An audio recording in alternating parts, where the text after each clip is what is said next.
예수 그리스도의 오심은 우연히 된 것이 아닙니다.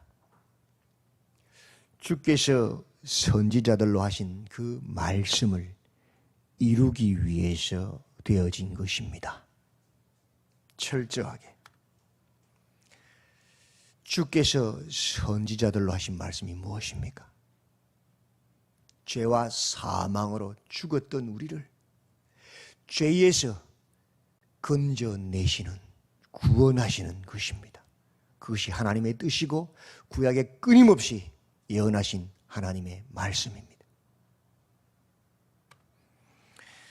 이 말씀을 이루시기 위해서 하늘의 영광의 보좌, 하나님의 자리를 버리시고 인간의 몸을 입고 오셨습니다. 그것이 성육신이죠. 말씀이 육신이 되신 사건입니다. 이보다 더 겸손이, 이보다 더 낮아지는 방법이 있습니까? 예수님이 친히 그 말씀을 이루시고자 그렇게 낮아지셨습니다. 그리고는 성전을 정결케 하십니다. 건물 성전, 강도의 소굴이 된 성전을 뒤집어 엎으시고 정결케 하십니다. 지금은 우리의 몸 성전, 성령의 전인 우리 몸에, 우리 마음에 죄를 끊어내고 쳐내어서 거룩한 성전의 기능을 회복하십니다. 그것이 주님이 오신 일입니다. 사단의 일을 멸하려 하심이라. 죄와 싸워 죄와 승리하는 새 인류를 만들기 위해서 오신 것입니다. 그래서 예수님께서 모든 도시와 마을에 두루 다니시며 하나님의 복음, 천국 복음을 가르치시고 전파하시고 각종 병과 악한 것을, 약한 것을 고치셨습니다. 가르치고 전파하고 고치는 사역, 이 또한 주께서 선지자로 하신 말씀을 이루신 것입니다. 예수님의 모든 사역은 구약에 예언된 그 말씀을 이루신 것입니다. 죽기까지. 그리고 십자가에 달리셔서 물과 피를 쏟으시며 구약의 선지자를 통하여 예언한 그 예언대로 우리가 생각으로 지은 죄, 입술로 지은 죄, 마음으로 지은 죄, 손과 발로 지은 죄를 대신하여 물과 피를 쏟으시고 마지막 피 한 방울까지 다 쏟으시고 죽으셨습니다. 그리고 그 죄의 권세, 사망의 권세를 깨뜨리시고 부활하셔서 그 말씀을 성취하셨습니다. 죽어버렸다면 아무것도 아닙니다. 그저 우리와 똑같은 죄인일 뿐이고 외식하는 바리새인일 뿐입니다. 죄의 권세, 사망의 권세를 깨뜨리고 부활하셨기 때문에 그분은 하나님의 아들, 우리의 영원한 유일한 구원자가 되신 것입니다. 예수 그리스도의 오심은 우연이 아닙니다. 주께서 선지로 하신 그 말씀을 이루기 위해서 오신 것입니다.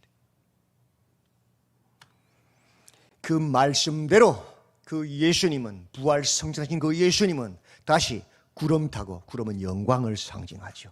영광 중에 오십니다. 이 또한 선지자들로 하신 약속입니다. 마지막 때에 주의 재림의 날, 그날을 우리는 아무도 모릅니다.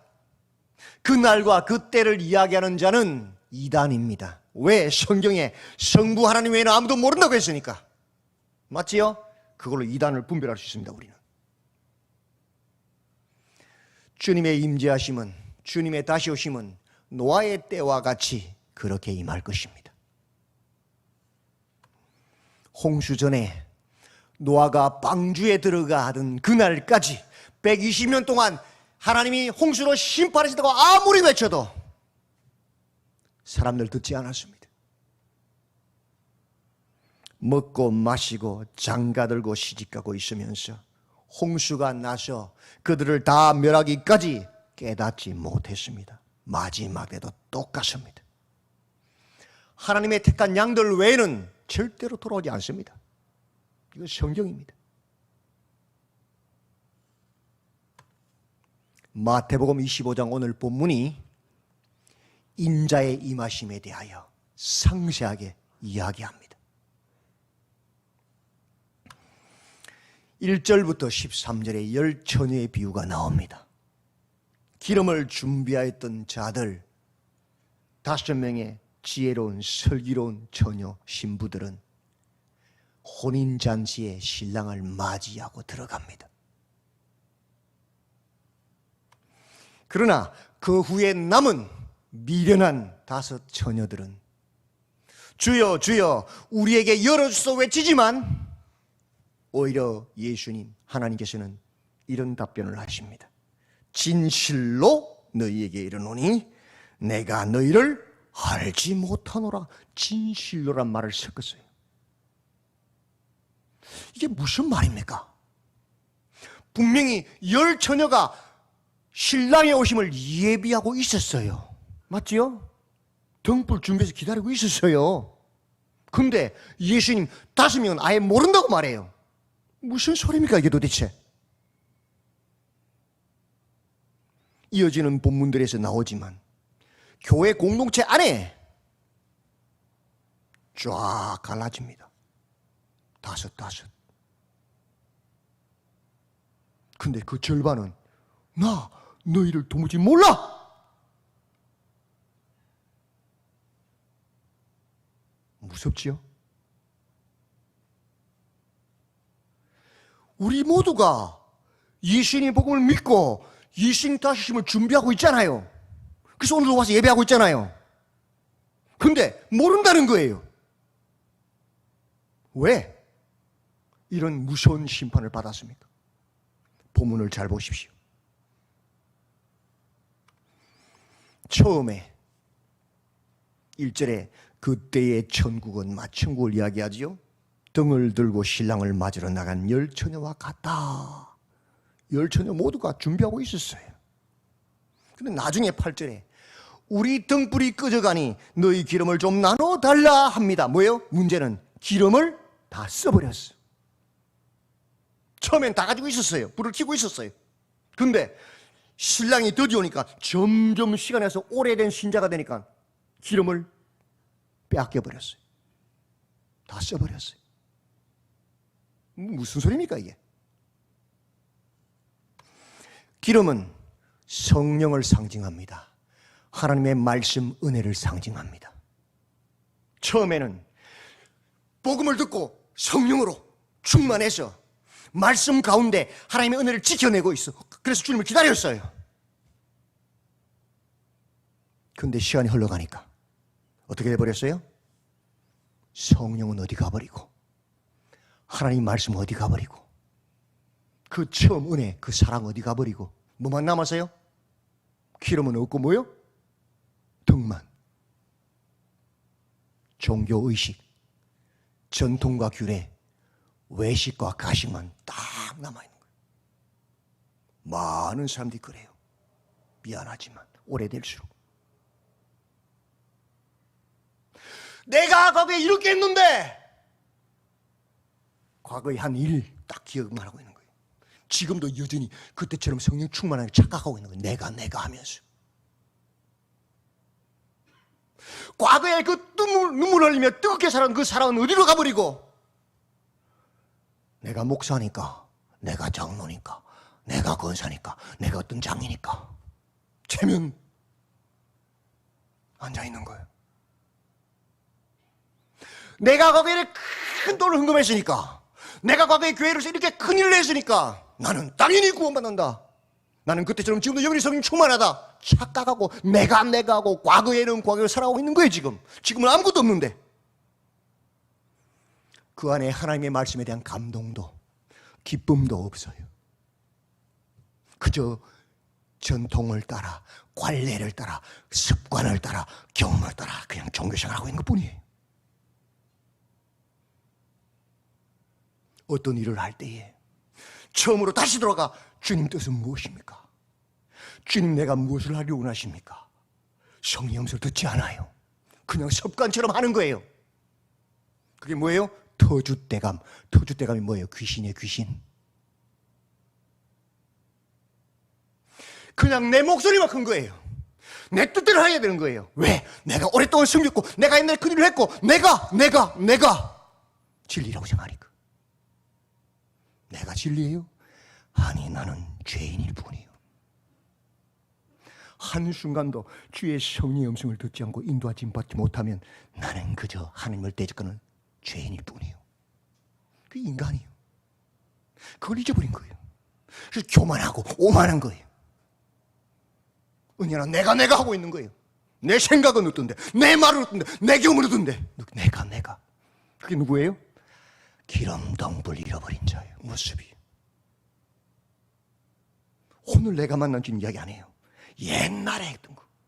왜? 지금 못 만나고 있거든. 오늘 내가 받은 은혜를 이야기하잖아요. 왜? 옛날에 그만 이야기해요. 왜? 오늘 내가 은혜를 못 받고 있거든. 오늘 내가 기도하지 않거든.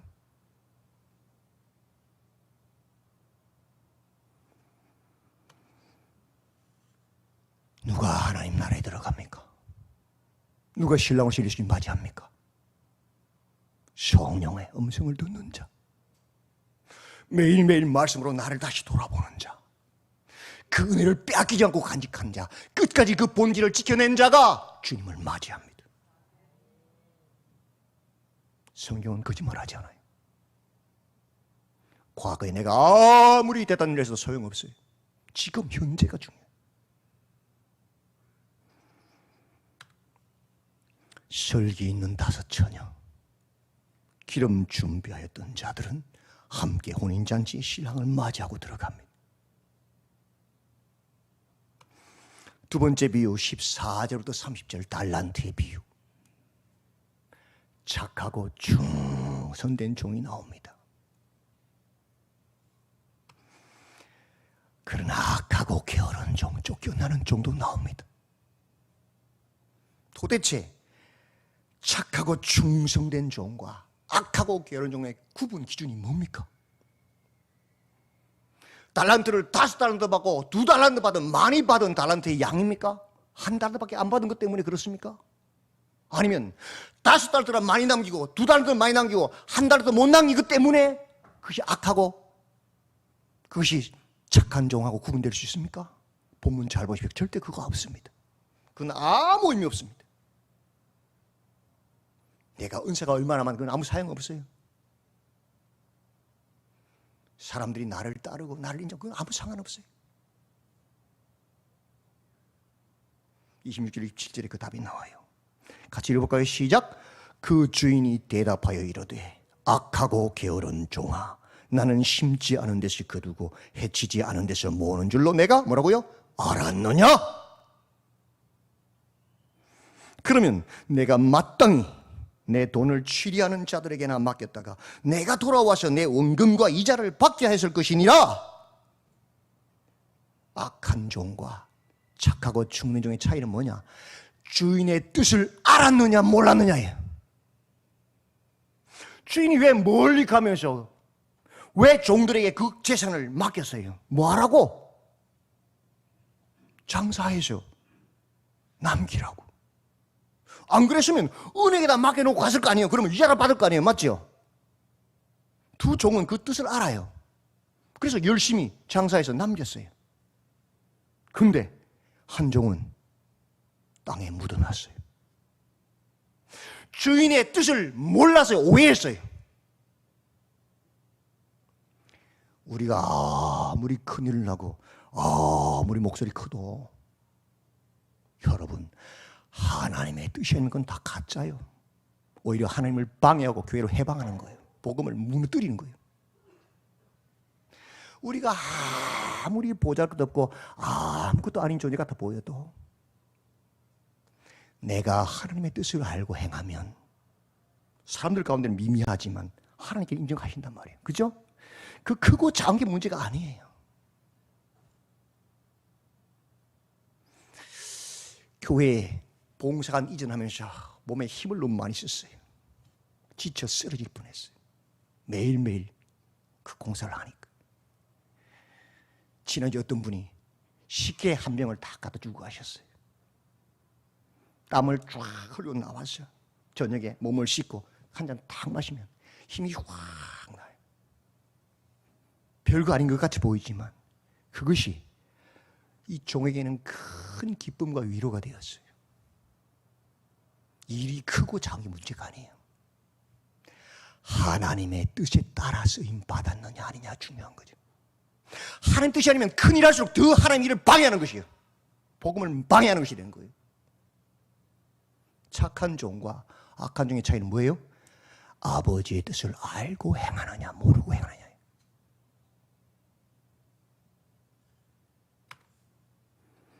이 무익한 종을 바깥 어두운 데로 내쫓으라. 거기서 슬피 울며 이를 갈리라. 주님의 음성이에요. 중요한 뭐예요? 주인의 뜻, 하나님의 뜻을 알고 행하는 거예요.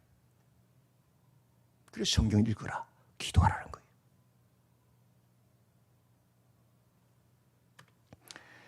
착하고 충성된 종은 주인의 뜻을 알고 그 뜻을 행하는 자예요.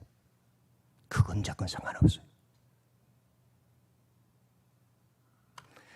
세 번째 비유는 31절부터 46절 양과 염소의 비유입니다. 무서운 비유죠. 주인이 오시는데 쫙 갈라지는 거예요. 양과 염소로.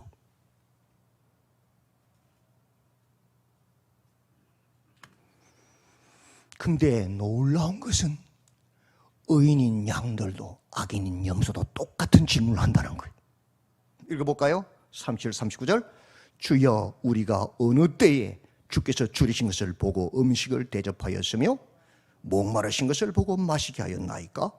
어느 때에 나그네 되신 것을 보고 영접하였으며 헐벗은 것을 보고 옷 입혔나이까? 어느 때에 병드신 것이나 옥에 갇히신 것을 보고 가서 배웠나이까? 하리니 의인 양들도 이야기를 해요. 근데요 44절에 악인 염소들도 똑같은 질문을 해요. 희한하죠. 같이 한번 읽어볼까요? 주여 우리가 어느 때에 주께서 줄이신 것이나 목마르신 것이나 나그네 되신 것이나 헐벗으신 것이나 병드신 것이나 옥에 갇힌 것을 보고 공양하지 아니하도이까? 똑같은 대답을 해요.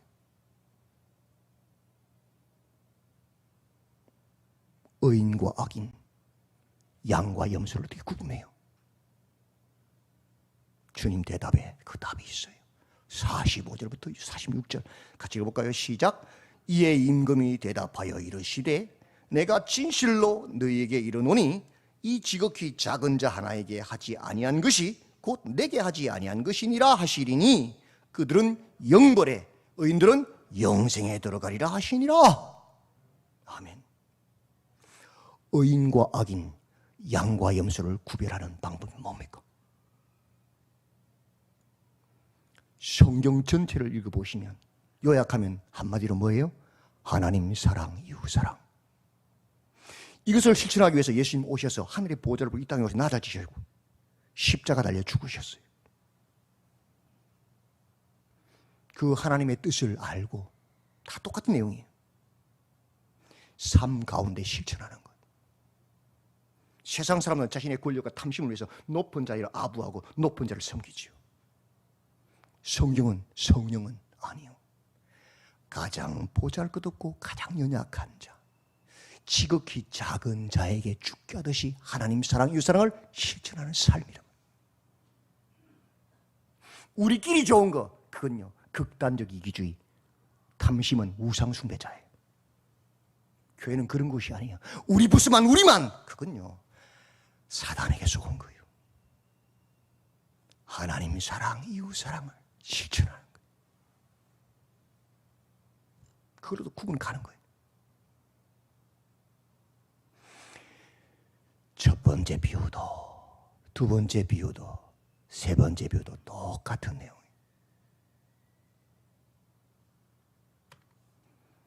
재림의 때에 주님을 맞이하는 자가 누구냐? 깨어있는 자다. 잠자는 자가 아니다. 자신의 탐욕에 자기 의에 취해 있는 자가 아니다. 교만하고 오만한 자들이 아니다.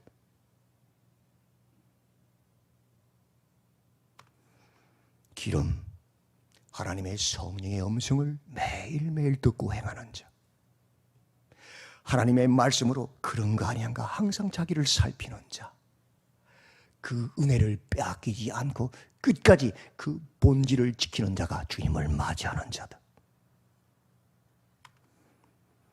주인의 뜻을 바로 알고 그 뜻을 행하는 자가 착하고 충성된 종이다. 주님 맞이할 자다. 예수님께서 친히 자신을 비워 세리와 죄인들과 창기들의 친구가 되신 것처럼 우리 안에 연약한 작은 자들에게 삶 속에서 하나님의 사랑, 이웃사랑 그 뜻을 실천하는 자가 주님을 맞이하는 자다. 그러나 그 본질을 잃어버린 자, 자기 의에 차서 자기 경험과 자기 공로에 가득 차서 성령의 음성을 듣지 아니하고 하나님 말씀으로 자기를 살피지 아니하고 교만하고 오만한 자 못 들어간다. 주인의 뜻을 오해하고 자기 열심으로 사는 자 들어갈 수 없다. 자신의 탐욕을 구하는 자, 세상을 사랑하는 자 들어가지 못한다. 마귀와 그 사자들을 위하여 예비된 영원한 불못에 들어간다. 그들은 결산의 때에 주인의 뜻을 몰라서 영벌에 들어가는 사람 한 사람도 없어야 합니다. 주인의 뜻을 따름으로 깨어 영생에 들어가는 우리 모든 성도가 되어야 합니다. 아멘. 아멘. 주인의 뜻을 알고 주인의 뜻대로 행하는, 날마다 성령의 음성을 듣고 묻고 하나님 말씀으로 스스로를 돌아보고 그렇게 기름등불 준비한 자로 그 은혜를 간직한 자로 서시길 바랍니다. 착하고 충성의 종이 되어서 주인의 뜻을 바로 알고 그 뜻을 행하는 착하고 충성된 종들이 되시기를 바랍니다. 세상의 탐심이 아니라 사람이 아니라 모본이 되신 우리 예수님을 따라 지극히 작은 자에게 죽게 하듯이 하여서 하나님 사랑, 이웃 사랑을 실천하는 깨어 영생에 들어가시는 우리 모든 성도님들 양떼가 다 되시기를 주님의 이름으로 축원드립니다. 아멘. 기도합시다. 하나님, 마지막 때에 영광 중에 구름 타고 오시는 신랑이신 예수님을 맞이할 자는 끝까지 성령의 음성을 듣고 하나님의 말씀으로 자신을 살피며 끝까지 그 은혜를 간직한 자, 기름을 준비한 자가 들어간다고 했습니다. 주인의 뜻이 무엇인지를 분별하고 그 뜻을 행하는 자가 착하고 충성된 종이라 칭찬받으며 주인의 잔치에 참여한다 하셨습니다. 끝까지 세상을 사랑하지 아니하고 모범이신 주님을 따라 지극히 작은 자에게도 하나님 사랑, 이웃 사랑을 치르는 삶이 있는 자가 주인을 맞이하는 영생에 들어가는 주인의 양이라고 하셨습니다. 이 말씀을 명심하게 하시고 깨어있는 자가 되어서 슬기로운 다섯 처녀로 착하고 충성된 종으로 양으로 의인으로 주님을 맞이할 수 있도록 우리 모두를 붙잡아 주시옵소서. 예수님의 이름으로 기도드리옵나이다. 아멘.